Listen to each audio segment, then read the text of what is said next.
we have time. Yeah, I've just started recording it. No Yes. problem. Hopefully, if we have enough time, we'll have a Q&A. But I let the speakers today come in, and I think we can discuss quickly in terms of time if we want to split it, because I think the plan was to do it at a, it's a long session. So I'm not sure if everyone is okay staying for so long, because How it's going to long? be a bit How detailed. So at least at like bare minimum 2.5 hours. But I think with Q&A, it might stretch on to 3 hours or so. Okay, so 2 to 5 is what you are assuming. Yeah, I think The first, earlier the idea was we'll have like some time, like 1 hour in the first session between the 11 o'clock session, and then maybe another 2 hours in this session. But now if it's at a stretch, it's probably going to be 3. Yeah. we can take break in the middle. So this link ends at 4 p.m.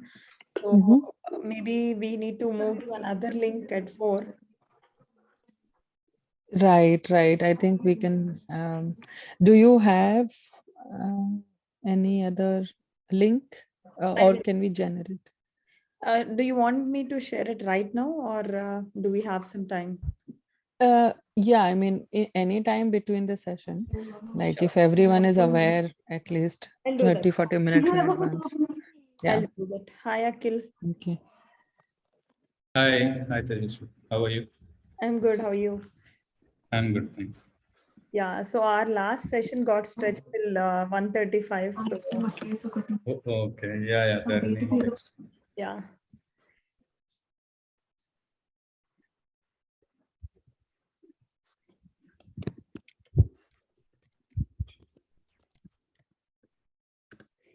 Let us just wait for 2 or 3 minutes and then we can get started. People will start. Yeah, sure. No worries.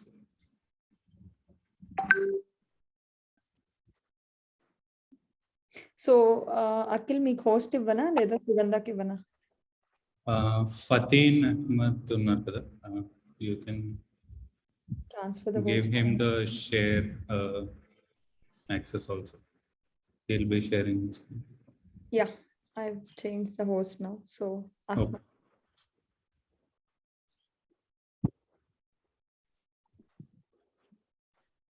Jeevana, can you start? Hello and good afternoon, everyone. Yeah. Hello. I think we can start the session in next 3 minutes, Ahmed. Jeevana, All right. ఒకసారి group లో పెట్టమ్మా message.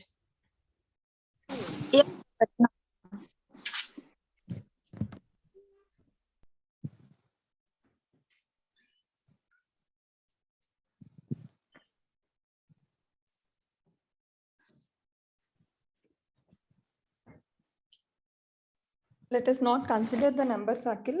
So we'll start it at sharp 2:20. Okay, sure.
Yeah, I think we can get started, Akhil.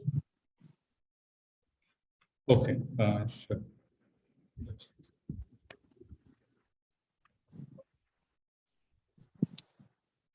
Hi everyone, hope you are all doing good and having a good day of sessions and orientation. I heard you had a very interesting session with Pratibha Bharati Garu also. And first of all, congratulations to all of you for getting selected for this unique program and being part of this internship. And we at CGAP are also very glad to be collaborating with Telugu professionals to be doing these sessions. First, a bit about myself. I come from Puttur, which is now part of Tirupati district in Andhra Pradesh itself. Uh, I am a gender rights advocate and a public policy practitioner. I have in the past 5 years worked with the state governments of both Andhra Pradesh and Telangana in school education space majorly, and also some bit in policy communications. Uh, and currently, along with Sugandha, I co-founded this think tank, Center for Gender and Politics. Fatin, can you go to the next slide? Yeah, so a bit about our organization. CGAP has, evolved as a think tank on gender and politics from being a volunteer-led initiative called Women for Politics. Why we exist today is primarily for two reasons. One, if you look at gender representation in South Asian parliaments, we have about 15 to 20% on an average women in South Asian parliaments, and almost zero people from the non-binary persons community. And we strongly believe that unless we bring in gender equality in politics and policy making, we cannot make gender equitable policies and thereby create a gender equal society that uh, we all strive for. And the second reason, is in the last 2 years of our work, we realized that there is severe gap of research in terms of gender and politics in the Indian context and South Asian context. So unless we create and produce that research and understand challenges as to why, there are very few women or gender minorities in parliaments, we wouldn't be in a position to solve the problem effectively, right? And through CGAP, we want to bridge that research gap and produce evidence and research so it could contribute to the overall cause. So we are a registered भैया को बोल दे non-profit. छोटा वाला कर देगा half half क्यों करना भैया को बोल दे Put वो your रख दे छोटा वाले बोल दे छोटा छोटा सा कर ले कर दे Niharika, can रख you दे वो mute नहीं us? कर पाऊंगी मैं Ahmad, you can mute Niharika. Can you all please mute your mics? Niharika. Ahmad, you can mute Niharika's mic. Yes, I have. Okay. Yeah, Kavya. Also, Fatin, you can make me co-host while you're presenting. I don't think we have an option of co-host. Oh, okay.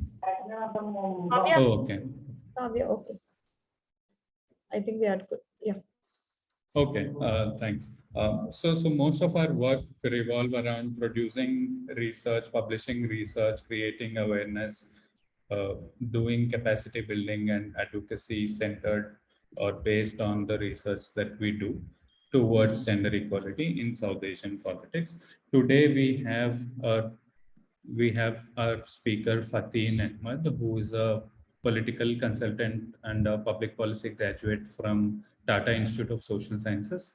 As as a political consultant, he worked in multiple states on multiple political campaigns. So he would be walking you through research, data collection, and uh, policy analysis in this session. I'd welcome Fatin to take this over. Thank you. Thank you so much, Akhil, for this kind introduction. And hello, everyone. So just to give you an overview, in today's session, we will be talking about introduction to social research, the common research methods used in social research. Then we will be looking at how to identify a research question, what are the steps we follow while conducting our social research, the common means of data collection in social research, how do we sample the population while conducting this research, and what are the do's and don'ts we need to follow while preparing for our surveys and questionnaires for our surveys and interviews. For public scheme and analysis, I would again request Akhil to take over in the end of this session. So yes, let's get started with this. So what do we generally understand by research? Research is the process by which you can answer any unanswered question, something which has not been answered yet. So broadly, research is understood to belong to three major categories, which is humanities, physical sciences, and social sciences. In humanities, we have creative expression of by human beings. It takes forms of art, literature, music, and similar things. In physical sciences, which we also call as nat sciences, we majorly have physics, chemistry, and mathematics, and then several disciplines which arise from these sciences. When we come to social science, we try to study the social world in which we live, the form of human interaction, and also individual human behaviors. So to differentiate between these different kinds of research, I'll give you an example of a hypothesis. So before I give you my hypothesis, I'll tell you in short what a hypothesis is. So whenever you are planning to conduct a research, you go out onto the field or you engage with the data with a hypothesis in mind. In very simple terms, hypothesis is an informed assumption that you have made, and you are seeking to validate that hypothesis or that assumption that you have made. So either you can prove your hypothesis, or through research, you can disprove your hypothesis. In this case, let's take an example that housing for poor is a pressing urban challenge which results in several medical, social, and economic issues. So if a person who is from the background of natural sciences wants to deal with this issue, they will look at this issue from the left medical sciences and try to establish correlations between medical health of human beings with respect to the housing they have. At the same time, to understand the same hypothesis, someone who's from a social science background and they are interested in knowing the social implications of housing, they will take a sociological lens while studying the same hypothesis.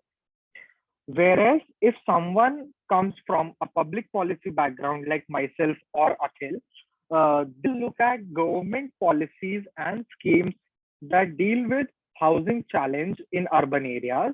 They will look at government's budgetary allocation related to housing schemes and policies. So we will take an economical and public policy lens while studying the same hypothesis. When we talk about the political domain, research is very important. So you are working with any client or a political party, you will start with very basic questions. Who are the people who support this particular client or political party? Who are the people who do not support this political party or our cause? Who are the people who we can probably put into our support base and make them understand our cause and make them believe in it? Who are the people who are not going to ever support our cause for whatever reasons they have? So these are all questions which can only be answered through research. And that's why research becomes a very important subject while we work as professionals in the political domain. So when we talk about research, research is basically divided into primary research and secondary research. Primary research is research approach which involves gathering data directly, while secondary research is a research approach that is relying on already existing data while carrying out a systematic investigation. What this means is, in primary research, the researcher is directly involved in data collection and the process of categorization and understanding that data. Whereas in secondary research, the researcher simply depends on existing material for research without any need to collect raw data from the field. While we conduct primary research, we help of surveys, interviews, focus group discussions, and observation techniques. Whereas in secondary research, we mostly rely on secondary sources of data like internet archives, public libraries, government data, already published papers and studies. There are several advantages and disadvantages to both the methods. For example, through primary research, you can tailor your needs and you can control the research and get data on specific pointers you need. But at the same time, this is a time-taking process which will require comparatively more resources and effort. Through secondary research, you could have conducted a research was quick and which required lesser monetary resources. For example, if you are trying to understand voter behavior in coastal Andhra Pradesh, so through primary research, you will have to go out on the field, interact with voters, understand their perception of engaging in politics, and then come back with data and analyze it. Through secondary research, you can open up your laptop, you can just visit several government websites which have electoral data, and then you can study that data to make inferences about voter behavior in coastal Andhra Pradesh. So these are some of the advantages and disadvantages. But at the same time, we need to keep in mind that in several cases, we need to combine both these methods of research, and then we take help of primary research methods combined with secondary research methods, and then we can arrive at a conclusion to why something is happening on field. To give you an example, if you are trying to understand voter behavior in coastal Andhra, specifically with regards to the youth of the state or how the young voters are voting. So you can look at the data available, you can look at studies which have been conducted by other researchers, and then make inferences from that data. While you have made inferences from that data, go out onto the field, you actually visit assembly constituencies in the coastal region of Andhra Pradesh, then you directly interact with young voters, you take their understanding and perceptions into account. This will make up for your primary collection of data, and then you combine both these understandings, and then together you present your understandings as to why a certain phenomena is happening, or through your research you find out that this is how voter behavior happens in coastal Andhra Pradesh. Fatin, sorry to disturb. Your voice is slightly unclear. Okay. It's blurring. Thank you for pointing this out. Can you tell me till what point you were able to hear me? I mean, all along it was like slightly blurring. I thought initially it was just for me, but in the chat box, some other person also responded. Okay. Do you want to say maybe make me host and then rejoin and try? Okay, let's try that. I'll make you the host. Yeah.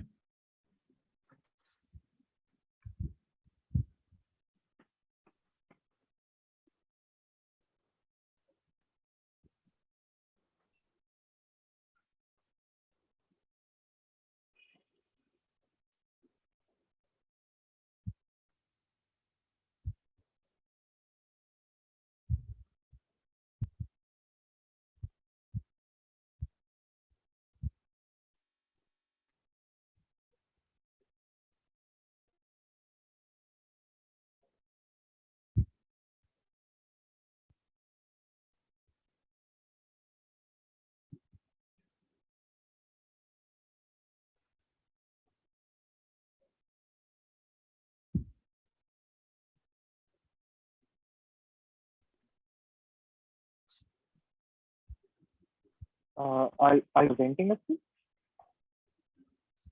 Sorry. Are you presenting the PowerPoint? I have made you the host. No, I wanted you to rejoin so the voice could be clear. All right, I'll just leave them and rejoin Yeah. quickly. Yeah, thanks.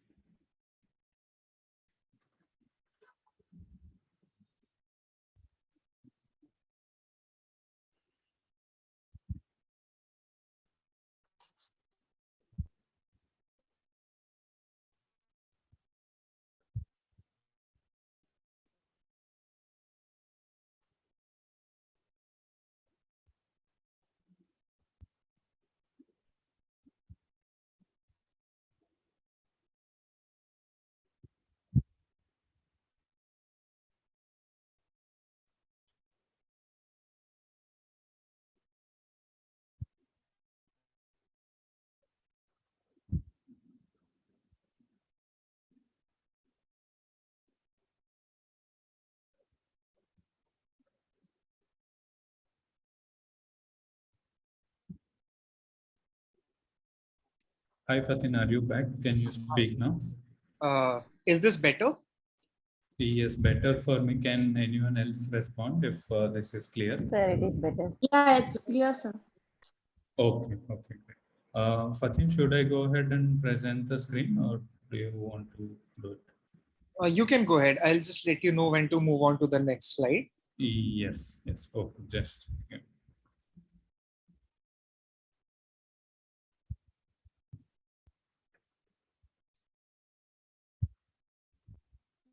Yeah, this was the slide we were on.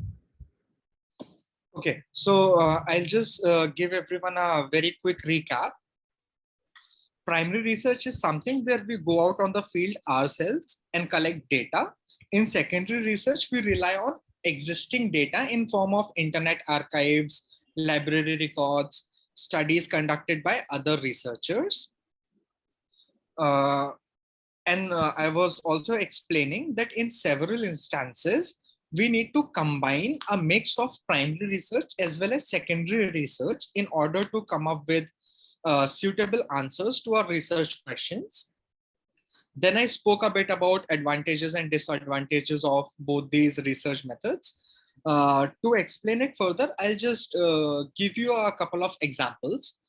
So if we are planning to understand to conduct a voter sentiment analysis survey, this would be an example of primary research in order to understand current sentiment and preferences of our target population or target voters.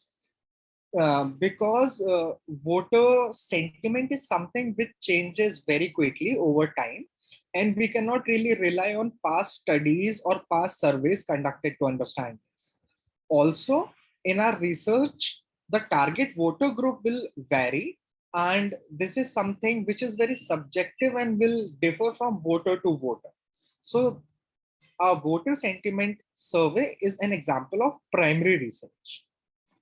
On the other hand, if we are trying to understand the best practices in dealing with urban housing, we would probably be studying the existing studies and the best practices that have been employed across different cities and different states to solve the problem of urban housing. Because again, as you might guess, it is not very feasible to go to different cities, states, or different countries in real time and collect data ourselves and then conduct that research. Before rejoining, I also gave you an example from the political domain of situations where you need to conduct primary as well as secondary research to completely understand your research questions. To quickly repeat that example, if you are trying to understand voter sentiments in coastal Andhra, you will have to study secondary resources in form of election commission data, then data collected by several non-governmental organizations which keep track of past elections in India. And then at the same time, you will also have to go out onto the field, interact with your voters, and try to understand their preferences and their sentiments on ground. Then combining this primary data collection and your understanding of secondary data, you will be able to present your findings on voter behavior in coastal Andhra Pradesh. Okay, let's go to the next slide, Akhil. So the next division between research methods is between quantitative research methods and qualitative research methods. Quantitative research methods are research methods that generally deal with numbers. On the other hand, qualitative research, it deals with words and it tries to gather in-depth insights on any topic which you are trying to study. So quantitative research will focus on testing hypotheses and theories, whereas qualitative research will focus on exploring ideas and formulating a theory or hypothesis. To give you an example of this, if you're trying to understand how many voters are supporting TDP in the upcoming election.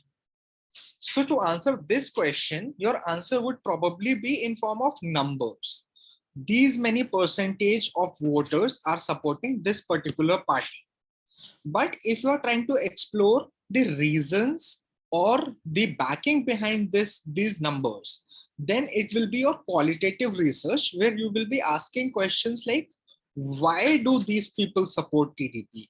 Or why do the remaining people do not support TDP?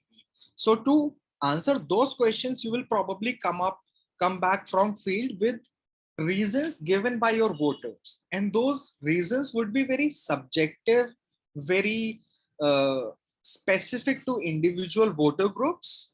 And those will not be in the form of numbers. So again, another difference which comes up between qualitative and quantitative research is the way you present your research. So if you come back with a quantitative research, which is in form of numbers and trends, you will probably use graphs, numbers, and tables to present these numbers and your findings. Whereas if you are coming back with reasons and understandings of your voters, you cannot put them in tables, graphs, you cannot give percentages for them. So this will be presented in form of words, which are usually sentences and paragraphs. Another basic difference between quantitative and qualitative research is regarding the sample size. So while you are considering understanding a phenomena based on numbers, you take a larger set of sample, a larger set of respondents to your study. So again, to give you an example, if you are trying to understand voter behavior in coastal Andhra Pradesh, and you are just focusing on numbers, how many people support this party, how many people do not support this party. So you will probably be asking a lot of people for their opinions and then accumulating those numbers and then presenting them in form of tables and graphs. That okay, I talked to say 500 people, for example, and these were the trends.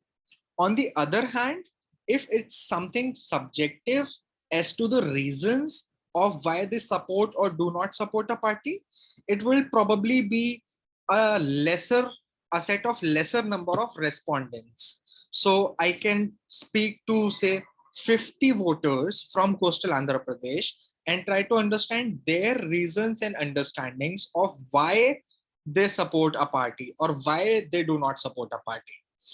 Again, to make a very important clarification, this numbers can differ depending on the context of the research you are conducting. So quantitative research, it will not only have 500 respondents or 5,000, it can have any number of respondents. Generally speaking, quantitative research will have a larger number of respondents as compared to qualitative research.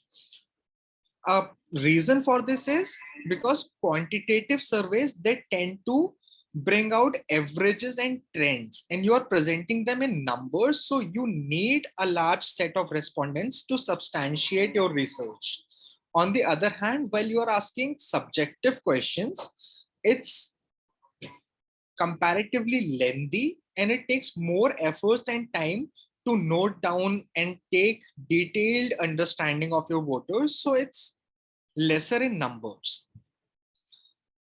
There are some other key differences, which we will also be discussing in detail in later slides. So quantitative research, it mostly deals with closed questions, whereas qualitative deals with open questions.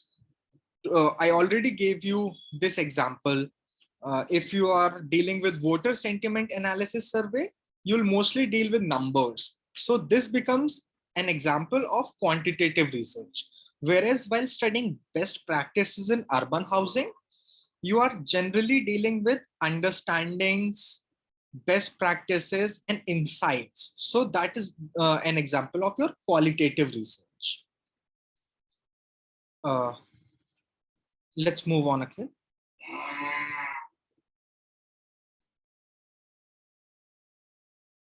Okay, so I just gave you guys a basic differentiation between qualitative and quantitative research, also between primary and secondary research.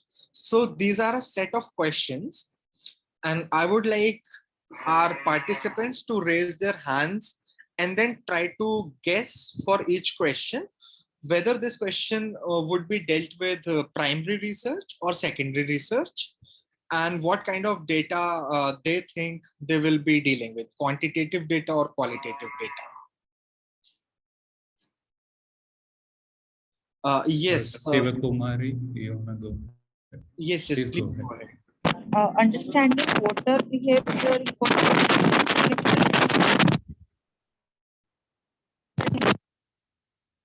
the behavior, water, mentality, and everything. And it will be again there we go to the groundwork. Sorry, could you please repeat? Your voice was not clear. Policy. Understanding water behavior in coastal Andhra is like a qualitative and it's also a primary because we are understanding there in the ground level work we are doing and also the mentality of the water. There we are not counting the number. All right, thank you so much. So anyone else for any of the other questions? We'll get back to this, the answer you just gave. We'll get back to this once we have all the responses.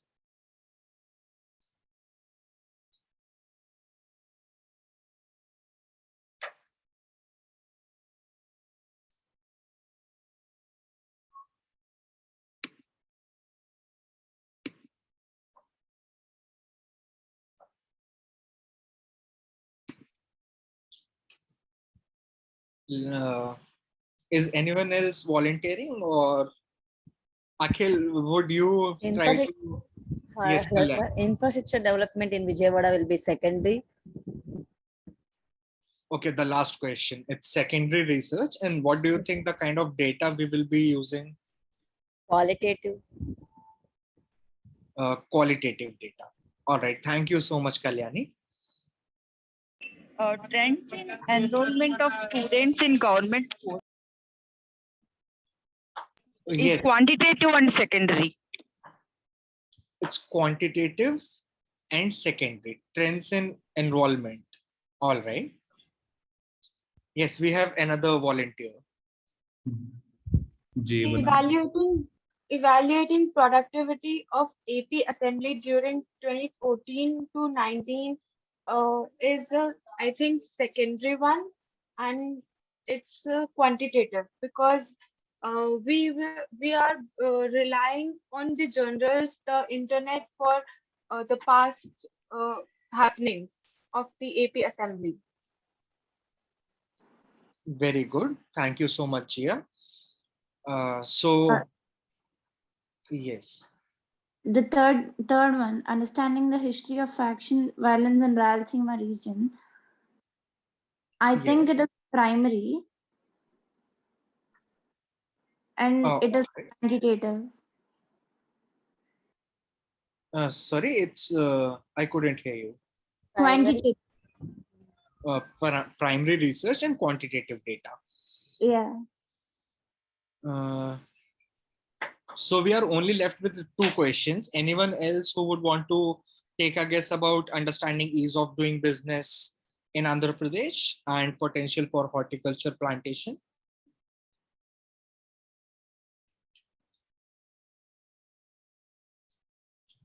Understanding the ease of doing business is qualitative and secondary. Okay, it's secondary and qualitative. Okay, we got some very good responses from our participants. So let's get into the explanation for each of these. Again, the first question, let's start with the first question, understanding voter behavior in coastal Andhra. So we got the response because we will be going out onto the field and conducting the study ourselves. It's primary. And then because we are understanding, we are dealing with numbers, it becomes quantitative. So just to give you an explanation about this. So this research question, this is very broad. It says understanding voter behavior in coastal Andhra. So we can present the findings of this research question in terms of numbers, that these many people support or behave in this way and the remaining behave in that way. So that becomes quantitative part.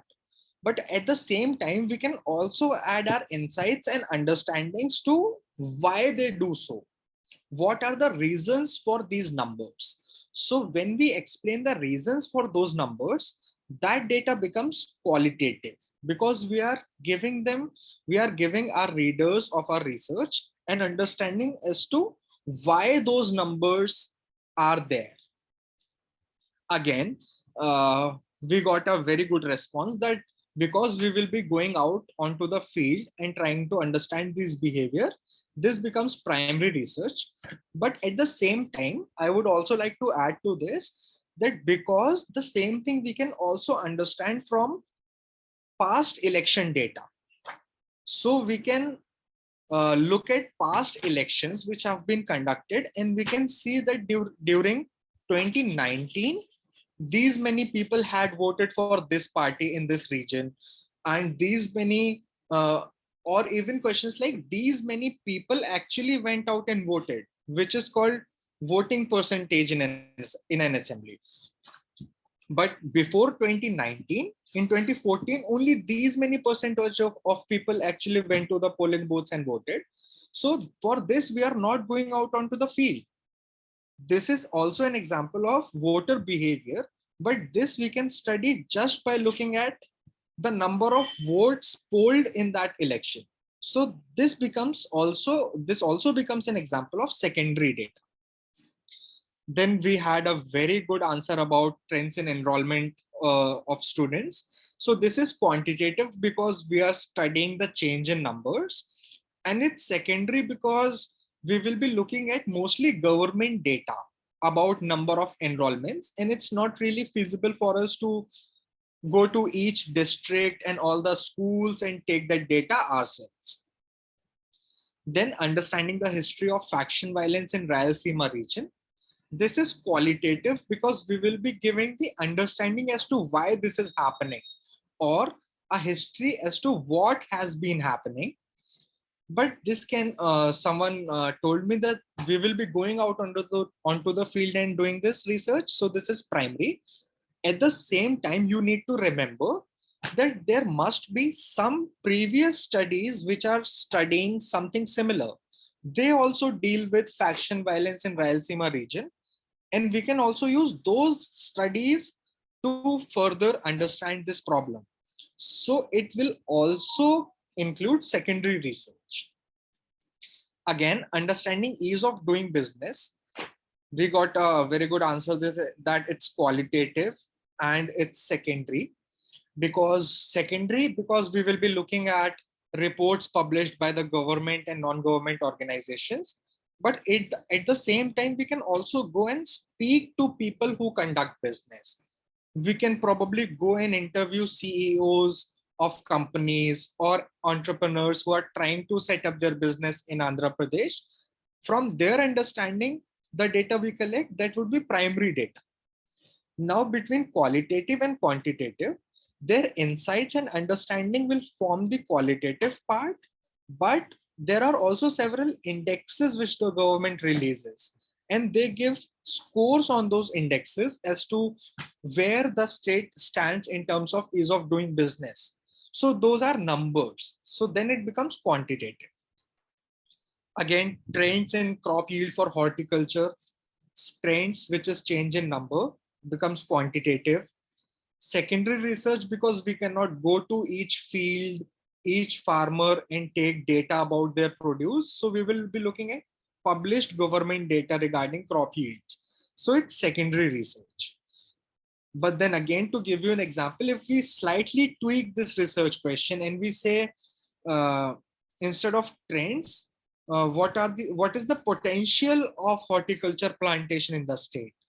So then we can probably address the same question from all the four types: quantitative by looking at numbers, qualitative by talking to farmers and asking for their opinion. If we are going and talking to farmers, it's primary research, and again secondary research because we look at numbers and reports. Similarly, we got the right answer for evaluating productivity of AP assembly. So we got the answer that it's secondary research. We are looking at internet archives. Very correct. So every assembly constituency, every legislative assembly in our country, they themselves produce records of their working. We can look at those records, and we will be looking at it in terms of numbers. So it's quantitative. Infrastructure development in Vijayawada. Again, we cannot go to the field and collect this data ourselves. We will be looking at published reports. Secondary, and because we will be talking about it in terms of numbers, that in 2021, these were the, we had, for example, 500 kilometers of national highways in good condition. In 2022, the number went up to 550 kilometers. So it's quantitative data. I hope this quiz gave you guys an understanding about the difference in types of data and research methods, and also gave you people an understanding regarding that the same research question can be addressed through primary as well as secondary research, and it can have both kinds of data. So when we are dealing with these broad research questions, we need to further subdivide our research questions into parts, which we will be answering through primary data and secondary data. And we can also divide our research questions into quantitative and qualitative parts. Okay, let's move on. So I just talked about research question and how some of the research questions we had in the previous slide were very broad. So to give you a basic understanding of how to identify a research question, usually we search for moments of change, and we also try to find anomalies or puzzles which do not make any sense in the light of established knowledge. Whatever knowledge is present, it's not able to explain some phenomena. Then that becomes our research question as to why this is happening. In times of change, something increased or decreased. For example, a party which only had around 40 seats in previous elections, in 5 years' time, they increase their number of seats to a very big majority. This is a strong change in their number of seats, and we want to know why this happened. So that's a moment of change. In political domain, mostly moments of change align with elections and election results, because that's when we need, that's when we get to look at the aggregated data and the changes happening. But for other social research, we can look at current happenings in our society through observation, We can follow news. We can look at global news, local news. What are the things happening? What are the changes that are happening, or what are the phenomena happening which do not make sense? You do not know why this is happening, and it intrigues you. That can become your research question to study. Uh, so there are a few things which we need to keep in mind while coming up with a research question. We should never be guided by our personal preferences. Also, we need to get rid of preconceptions about causal relationships. So what are the what can be our personal preferences? Anyone would like to take a guess?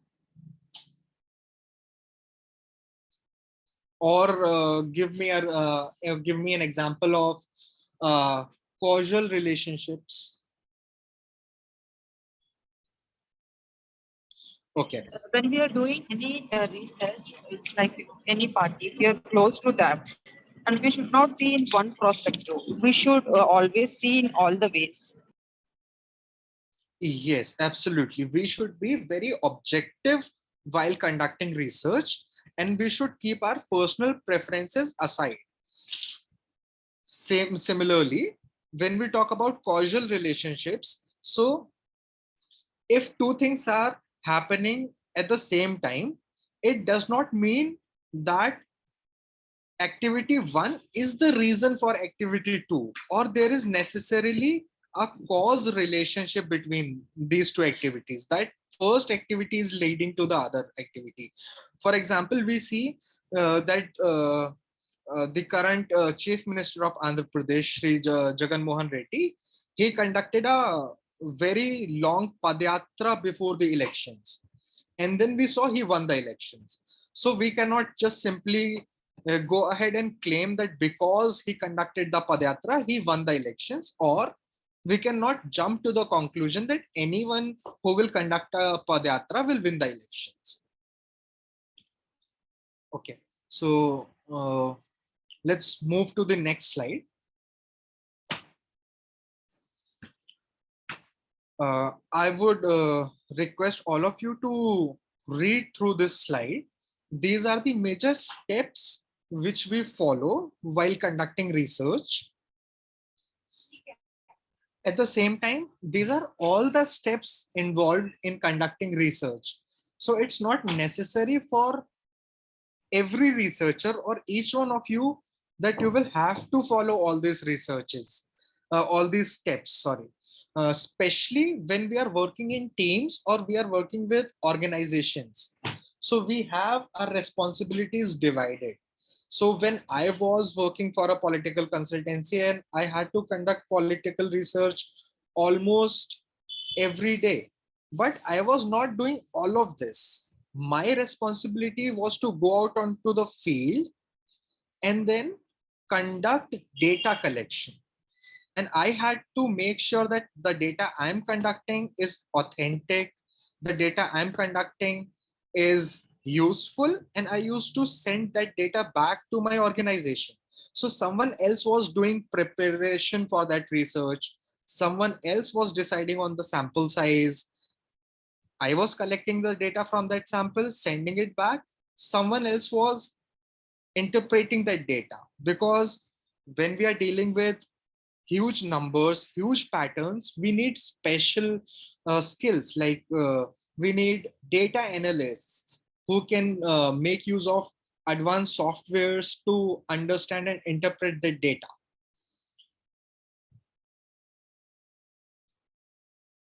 So yes, but if you are working as an individual researcher and you are writing your research paper from top to bottom yourself, these are all the steps that you would be using. We can generally divide it into 3 categories: preparation for research, conducting the research, and then making sense of that research and presenting your findings in form of a report.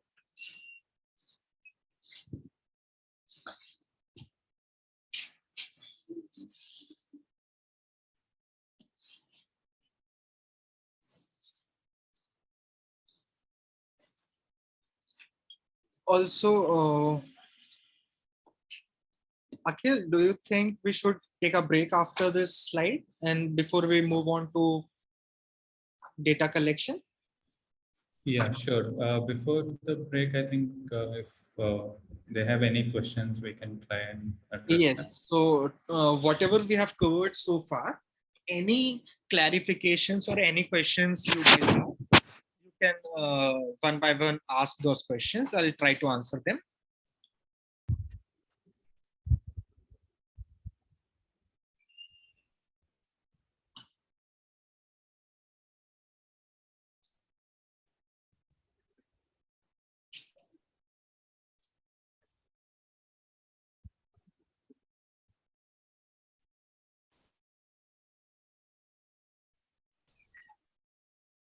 I think you seem to have done a great job. Nobody has any doubts.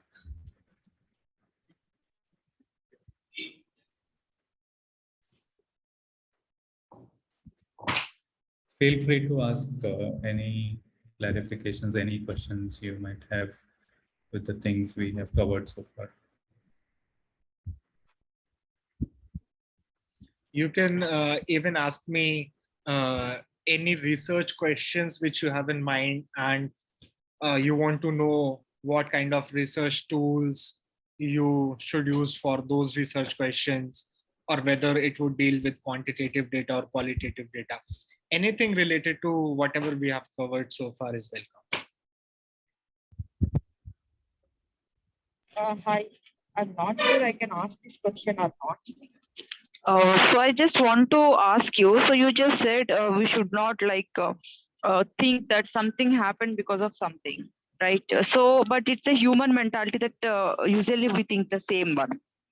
So if sometimes if we want to overcome that or we want to think something differently. So what are the steps? I mean, we just need to consider in such case. Okay, excellent question. So, like you rightly pointed out, it's human mentality or human behavior that we want to make sense of things which we see. And our mind would try to establish relations and explanations for whatever we are seeing and try to give us reasons. Okay, probably this is the reason for this phenomena, or this is the reason why this is happening. And that's why we say that we should get rid of our preconceptions and personal preferences. And that's what we mean when we say we should be objective while conducting research. So research means finding evidences, finding data backed evidence for any claim that we are making. So while your mind might say, okay, this might be a reason, you can take that as a hypothesis and then you try to back that reason with valid data through research. So I might feel that because Jagan Mohan Reddy conducted a Padyatra, he won the elections. And I very strongly feel, okay, this is a very safe and sound way of winning an election. So I will make this my hypothesis. Can conducting a Padyatra lead to election victory? And then I will look at established data through, I look at past data involving all the leaders that have conducted Padyatras, and then I will try to find out how many of those actually went to win elections and how many of them did not win elections. Then I will also look at all the leaders that won elections but have never conducted anything similar to a Padyatra. So when I try to find data and evidence, probably it will help me to overcome my causal relationships and something which I was thinking might be the correct reason for this. I hope this answered your question. And if Akhil, you want to add anything. Yes, thank you.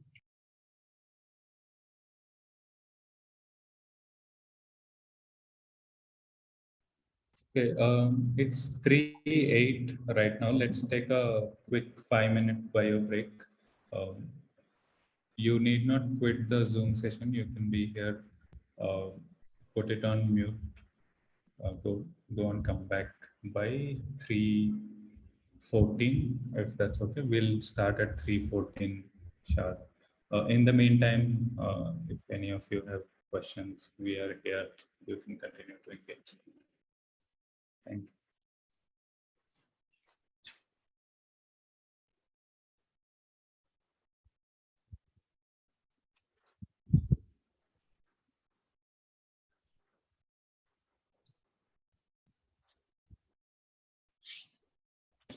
Jeevana, you have a question? Yeah, sir. Yeah, please go ahead. Actually, while we are researching, like while we are going through the Wikipedia or something, um, like how do we know that is the apt information or not? We get the information from various number of sites, but how do we know that is the right information or the wrong information? All right. Excellent question again, because we often say internet-based research. You can go to the internet and find answers to your questions. So, Akhil, would you try to answer this, or should I go ahead? Yeah, please go ahead. Okay. So, when we say that we are conducting research, or especially academic research or professional research, we want the readers of that research to be able to trust our findings and our research. So what we do is we present them with sources of information that we have used. So if I'm using data from Election Commission, I will mention this in my research that, okay, this data has been taken from Election Commission website. We all know that Election Commission data is something we can trust. But when you are studying Wikipedia, now you know on Wikipedia, anyone can go and edit Wikipedia. Wikipedia also has in the bottom a list of sources, and they have kind of a bibliography. Bibliography is a list of all the sources that we have used while presenting any document. So I would suggest to you that not believe outright anything you read on Wikipedia. Also, Wikipedia is not considered to be a legitimate source of information. But if you find something very interesting on Wikipedia, which you feel is important and which you would like to use in your research, you can search for the source of that information on Wikipedia itself. Then go to that original source of that information and see if it's a reliable source or not. To give you an example of reliable sources, so what are considered to be reliable sources are academic papers, journal papers, then reputed newspapers, interviews by reputed journalists, because these are the things which are peer reviewed before publishing. You cannot just write a paper and then publish it. You have to write a paper, it's submitted to your editors, they read it, and then they send it across for peer review. Peer review is people who are working on the same things across the globe. They read your paper, they try to find out whether it makes sense or not, and if it's cleared after peer review and editors, then only it gets published. So we know that it has gone through a very strong process of verification, and that's why it's a reliable source. So to sum up this entire answer, I would suggest that you look for reliable sources for information. Thank you, sir.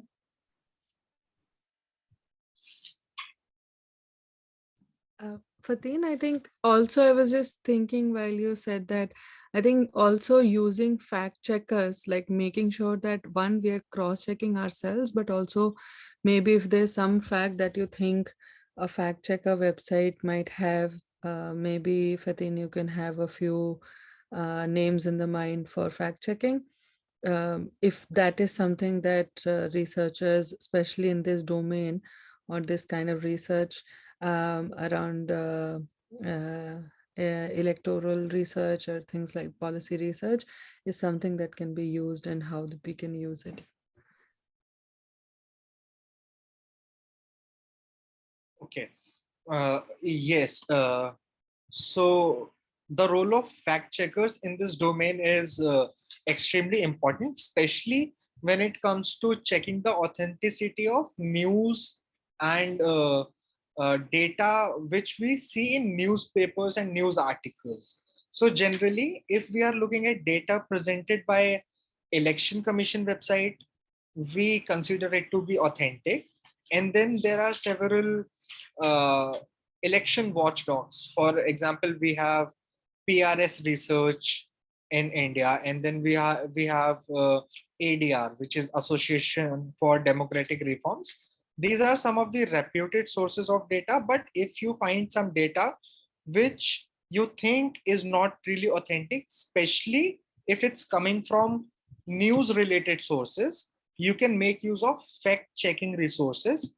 I think Akhil has mentioned a few links in the chat box of this session. So they are really helpful to fact check.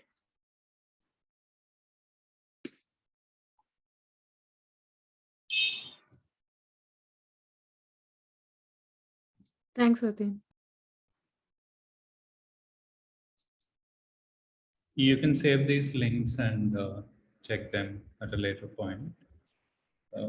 I hope everyone is back with us. We can resume the session.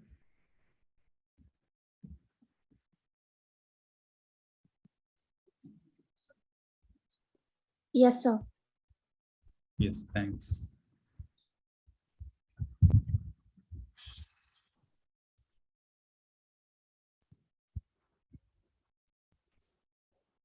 All right. So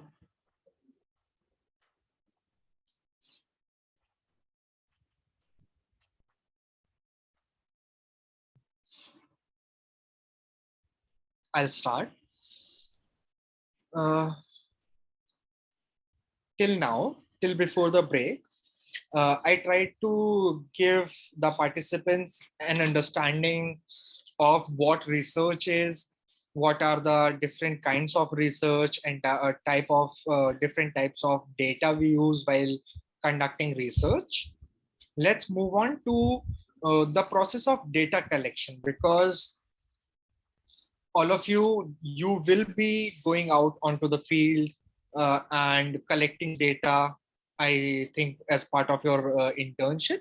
Also, it's an important part of conducting research in general.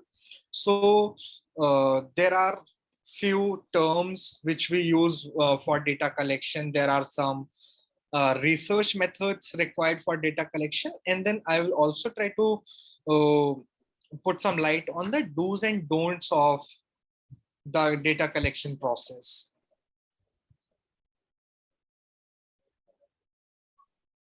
Okay, to start with, there are some basic terms that we use while conducting research. So these terms are related to sampling. I'll explain sampling in detail, but before I do that, let's try to understand these terms. What is a population? Population is the universe of units from which the sample is to be selected. What is a sample? Sample is a segment of that population that is being selected for investigation. To give you a real life example of this, if you are undertaking a study in the political domain, you will be required to study assembly constituencies or parliamentary constituencies. So all the voters who are registered in a particular assembly constituency, it becomes the population of that assembly constituency. Population here is very specific and with regards to your research. For your research, all the eligible people are your voters, and that's the population. Sample is the number of people you will be taking as respondents from that entire population. So if you have 5 lakh voters in a particular assembly constituency and you are choosing to interview 500 people, 500 voters. So 500 voters is your sample and 5 lakh voters is the population. Now we'll move in further slides. I'll explain to you sampling methods, but quickly, these 500 people, they can be selected through various methods, and it can be based on probability or non-probability probability approach. Sampling frame is a list of all the units in the population from which you will be selecting your sample. What is a representative sample? A representative sample is a sample which we think and we hope will represent the entire population. So while we are only studying 500 voters out of 5 lakh voters, we try to ensure that the outcome of this study, which is based on 500 voters, reflects the sentiments of the entire population. But it's not all, we are not always able to come up with 100% representative sample, and that's how sampling error occurs. Sampling error is simply the error in our findings, which is due to the fact that there is a difference between in this sample of 500 voters. We will not necessarily cover all the sections and types of voters, and we will leave out some very small insights about voter sentiments, and that becomes sampling error. Let's go ahead, Akhil. What is the need for sampling? So I think very simply, we do not have enough time or enough resources to conduct a research comprising of all the units of our population.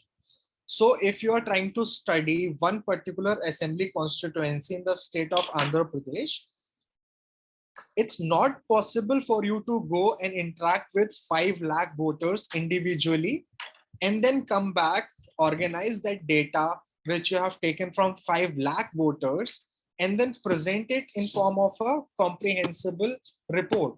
The report itself will probably run into thousands of pages, and no one will be able to make sense of it.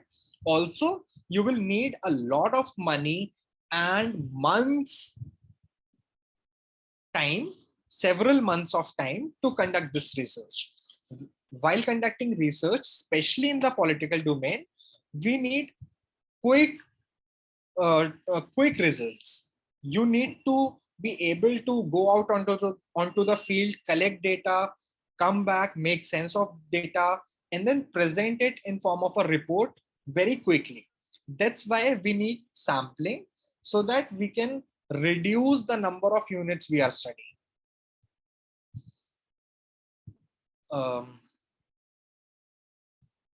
Okay, so this chart, this is explaining how sampling is divided. In the first level, sampling is divided into two methods. First is probability sampling techniques, and second is non-probability sampling techniques. Probability sampling techniques themselves are divided into several methods, such as random sampling, cluster sampling. On the other hand, non-probability sampling methods, they are also divided into several forms of sampling, such as convenience sampling, quota sampling, critical case sampling. And first, you guys just look at this graph to understand the division. And then in the next slide, I'll give you an overview of some of the most common sampling techniques we use onto the field.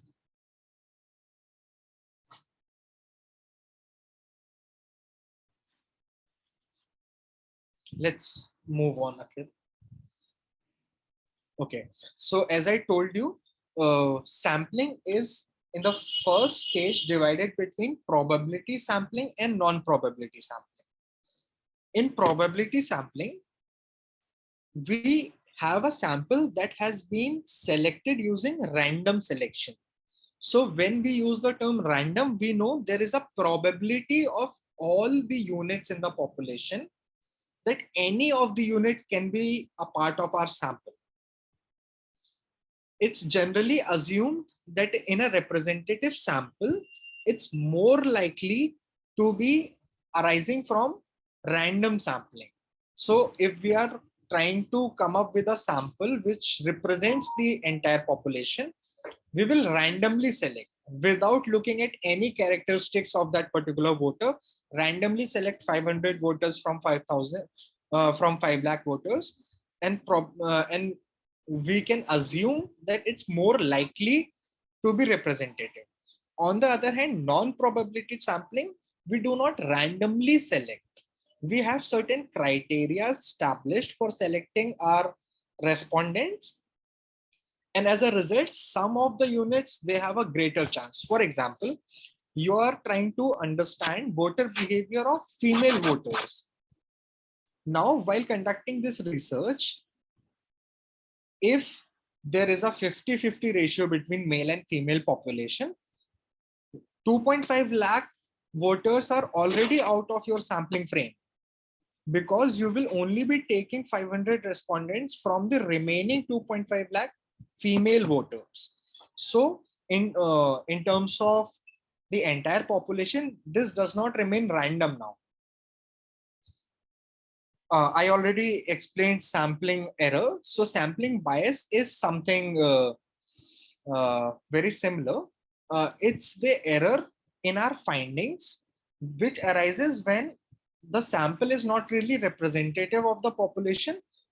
While I mentioned that in probability sampling, it's more likely to be a representative sample, it's not necessary that it will always be a representative sample, and sampling error can occur in either of the cases, and whether you apply probability sampling or non-probability sampling.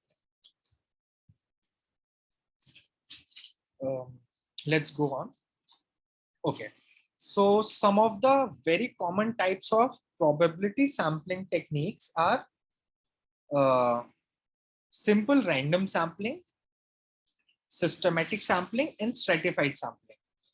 In simple random sampling, as you might understand, we simply take the list of all the units in our population and randomly select the number of units we want to study. So in previous example, I told you we have, for example, 5 lakh voters in a particular assembly constituency, and we want to study 500 of them. I'll go to the Election Commission website. I'll download the list of voters for that assembly constituency. Then I'll randomly take on 500 names. Okay, these are the 500 people I will be interviewing. Then systematic sampling.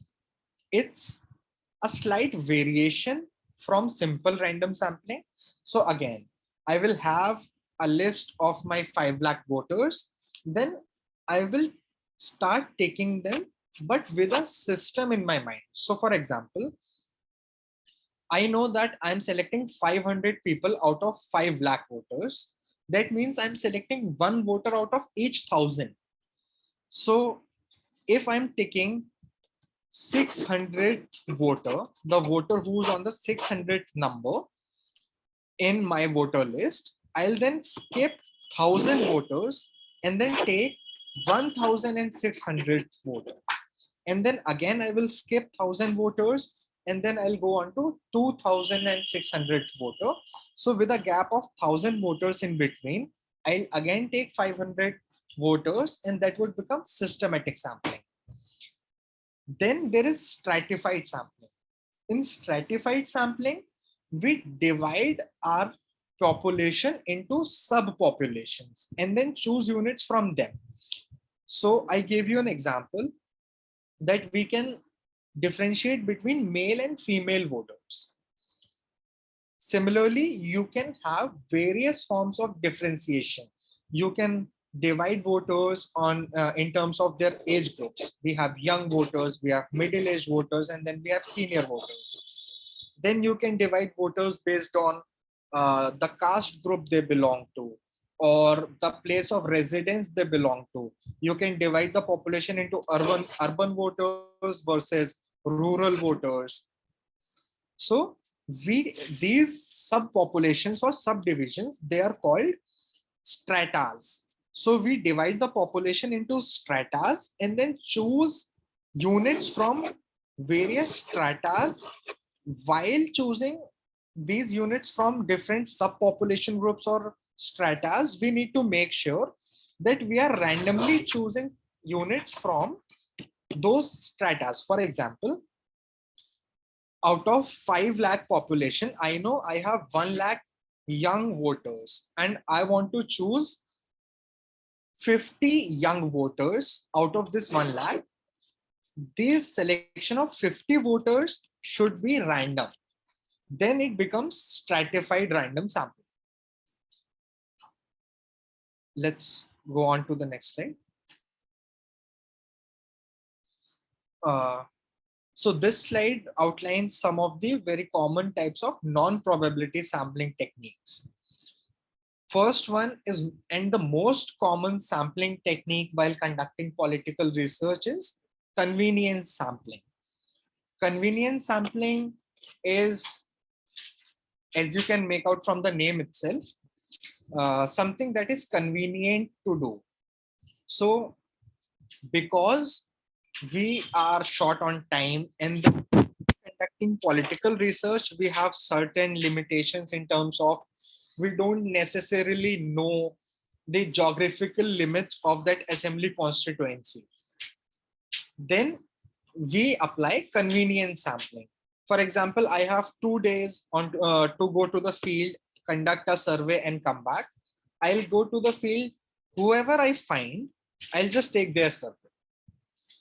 I'll go to a marketplace, I see a lot of people there, I'll ask those people for their responses and come back with my results. Now there are several limitations with this convenience sampling. First, I know that this is not going to be really representative of the population I'm trying to study. At the same time, while conducting political research, you have to be very careful if you apply convenience sampling, because you are going out onto the field and taking anyone as your respondent. But one thing which is very important while conducting political research is that that person, whoever you are interviewing, should be a voter of that assembly constituency. And a lot of times when we find people on the road or in the market area, they might not belong to that assembly constituency itself.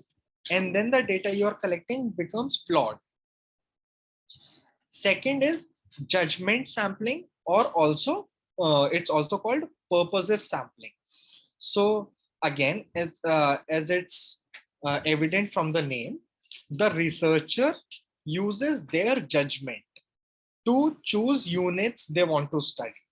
So if, for example, you are asked to study voter behavior of young voters in Andhra Pradesh, so you know you are only going to interact with young voters.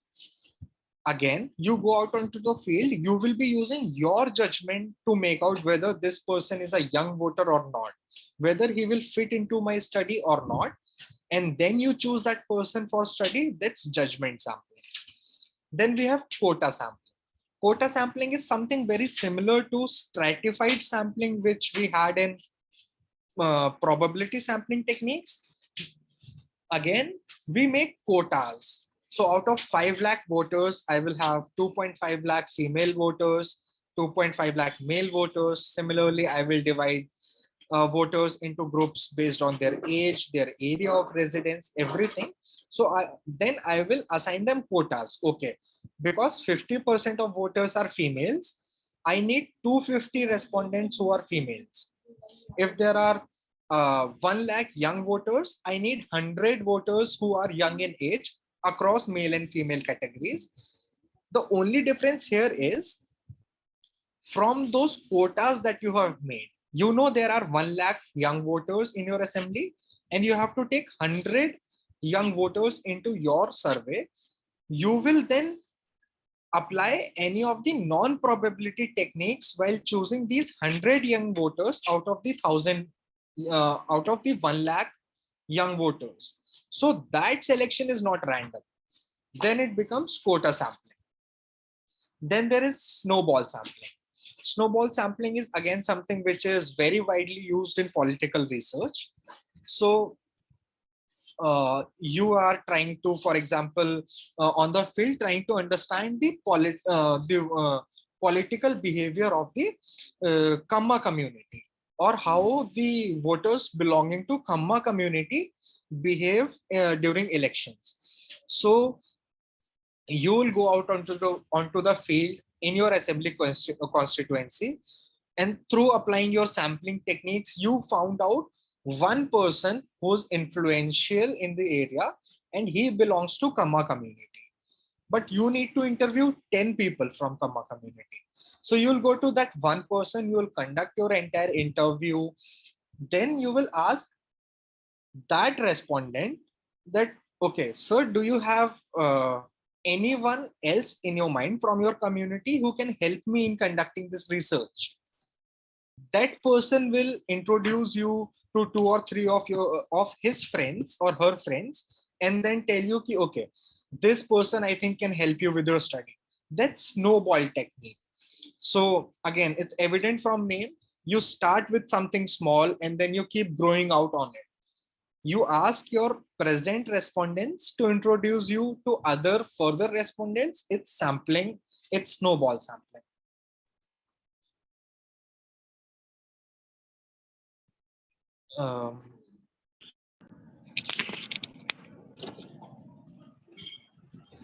Do we have a question?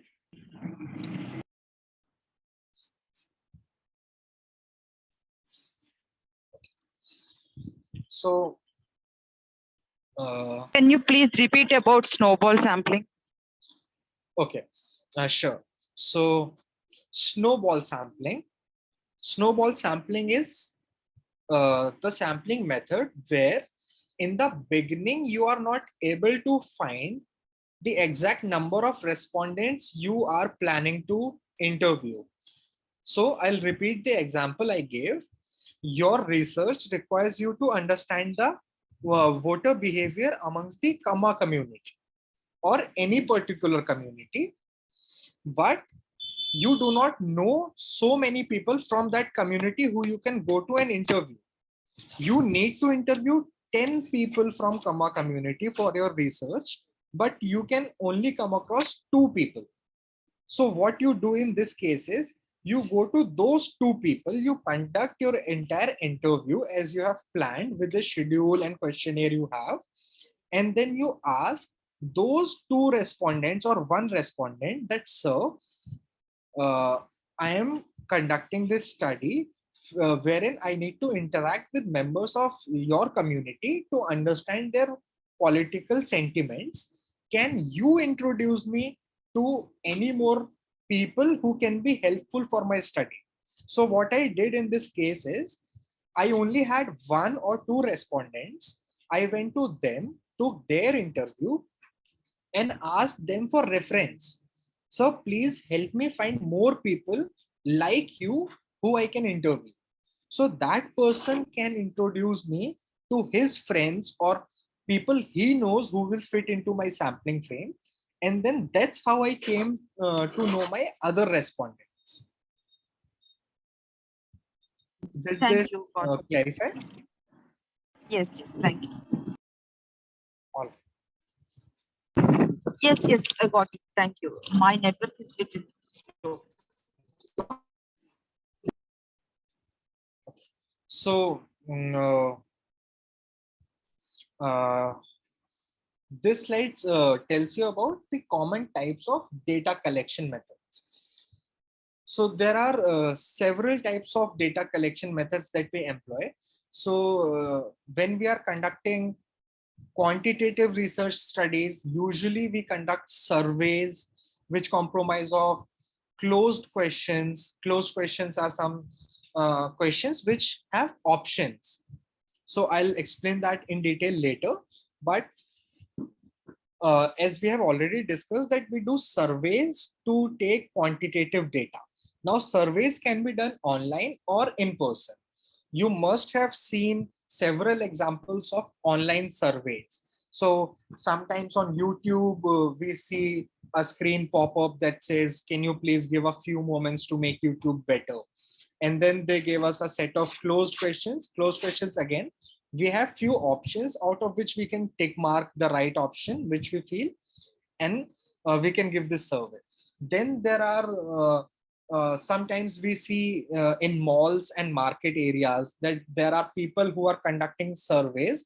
They'll come to us, they'll say, so can you please give me a few moments of your time, or ma'am, can you please give me a few minutes of your time?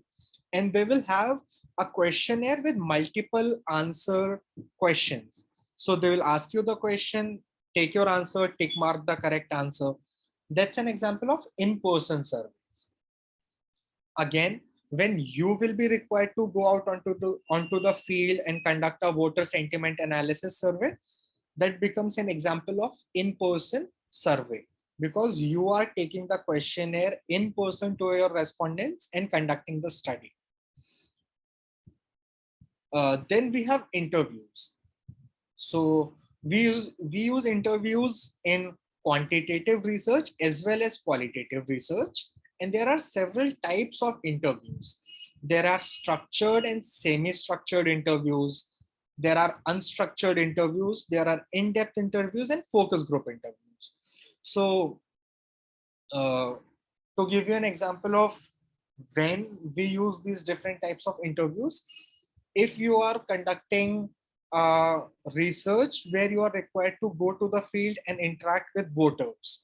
So you know they are general voters from the assembly constituency, and they can speak about a lot of topics, different topics, but your research requires you to understand certain specific phenomena which are happening, or certain specific questions which you have.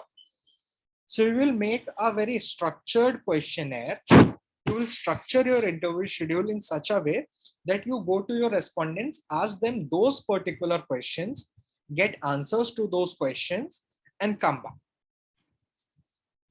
That would be an example of structured interview. Then where do we use semi-structured interviews? So for example, you are required to go out onto the field and interact with party workers. So those are some people who are anyway giving a substantial part of their time to party activities, and there would be a few things which are not necessarily covered in your interview schedule, but they can be of importance to your research. So you go with a semi-structured interview. You know that these are some of the things which you will need from this interview for sure. And then there are some open-ended questions where they can give you whatever information they think is relevant, and you also take down that information. Then there are unstructured interviews. So unstructured interviews, you do not have a very planned schedule for the interview. You do not go there with a very closed questionnaire where you can talk about different things not necessarily already established in your schedule. So to give you an example of this kind of interviews where you employ this is, say for example, you are going out onto the field and meeting some prominent leaders who have years of experience, and you know that whatever knowledge they will be giving you during this interview is going to be important. So you go to meet them with broad research questions in mind and take notes while they tell you their responses. You take notes depending on the research questions you have, but you will not necessarily be guiding the entire interview with respect to a pre-scheduled question. Then there are in-depth interviews. So the difference between in-depth interviews is they are focused on one particular topic, and all the questions you are asking during that interview will be focused on that topic. For example, you are trying to conduct a research wherein you are trying to understand the preference of young voters. So you will again go to the normal voters in the assembly, you will meet with party workers, you will meet with senior leaders of the party, you will meet all of these people, but this time your interview will focus specifically on the behavior of young voters. So that becomes an in-depth interview. Then there is focus group interviews and group interviews. So as you can make out from the name itself, in this case, there is a group of respondents. In focus group interviews, you give them a very specific focus area on which they will be talking. Again, you have a set of 5 party workers who you are interviewing together, but you gave them a very specific focus area, which is voter behavior of young voters. So that becomes your focus group interview. And if you are talking broadly about voter sentiment in the entire assembly constituency with them, then it's a group interview because you're not focusing on one particular thing. Then while conducting secondary research through secondary sources, you have several tools which you use for data collection. So you use information which is available with government and non-government agencies. So like I mentioned, there are government agencies who publish data. For election data, we have Election Commission, which publishes data.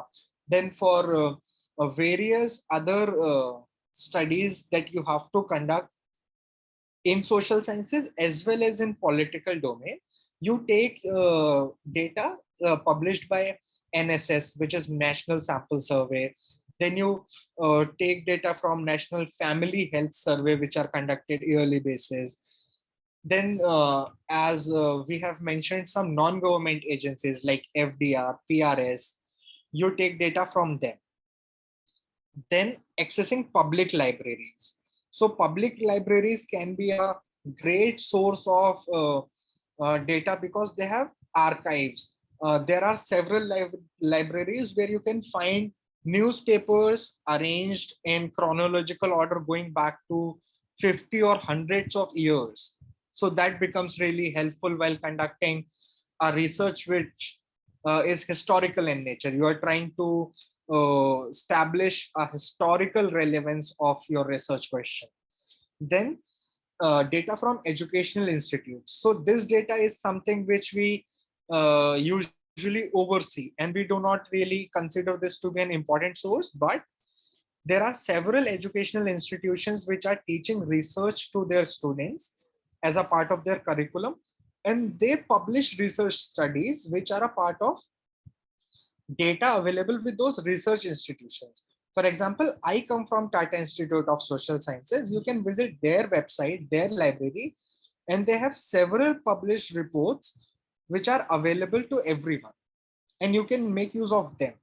Then information on the internet. This can come in form of journal articles, research papers, blogs, published interviews, but then you have to be careful while selecting the data that they should come from reliable sources. Then there are sources of commercial information. So what are some of the examples of commercial information sources? They can be newspapers, television interviews, magazines. So commercial information is something which is being sold, but then we know that they are reliable. They are reputed journals, newspapers, television shows in their field, and you can count on reliability of their data.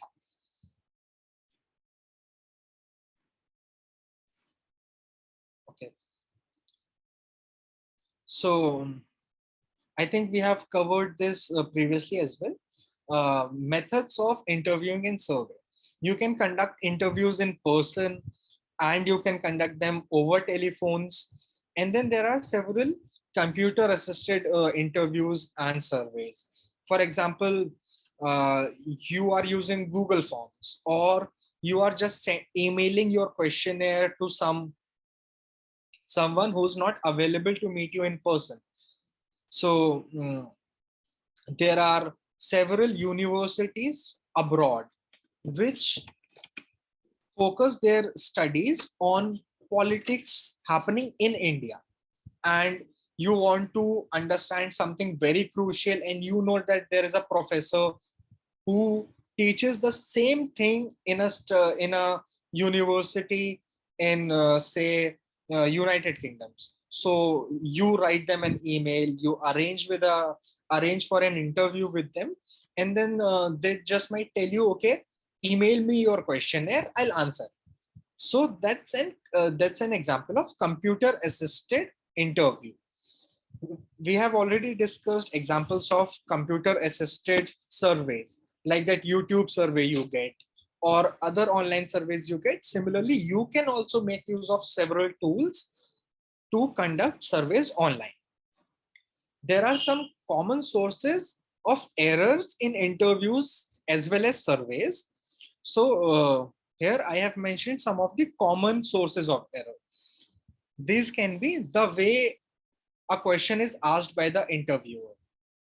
So to give you an example of this particular error, you are trying to, you are studying the kind of work that the government has done during their tenure of last 3 to 4 years, or you are trying to understand the change in civic amenities, and you go out onto the field and you ask a particular question from your respondent that, okay, what do you think, how do you think the government has done with terms to the condition of roads in Vijayawada? Now you are trying to make a judgment about the performance of the current government with respect to condition of roads, but to the person you are asking, they will understand, okay, this person is asking me about the government work, the work that the government has done with respect to roads. So probably they will include their understanding about the condition of roads, which spans way more than the term of the current government.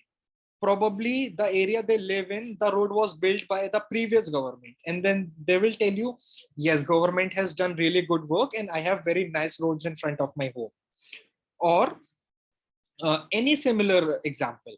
So you have to be very careful while asking questions, how you word your questions to your respondents. Then there can be a memory problem on the part of the interviewee. So in the same situation, if you are asking about condition of roads or the improvement in condition of roads, they might not necessarily remember how roads were 4 years back, and they will say, oh yes, the government has done very good in terms of improving the roads, whereas the fact is the roads are in the same condition. They were good before and they are good right now. So this is a memory problem on part of the person who's answering.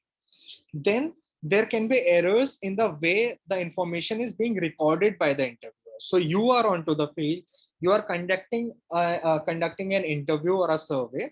You are supposed to take notes of the responses, and you make an error while taking your notes. Then sometimes we take notes and we collect data on pen and using pen and paper while we are on the field.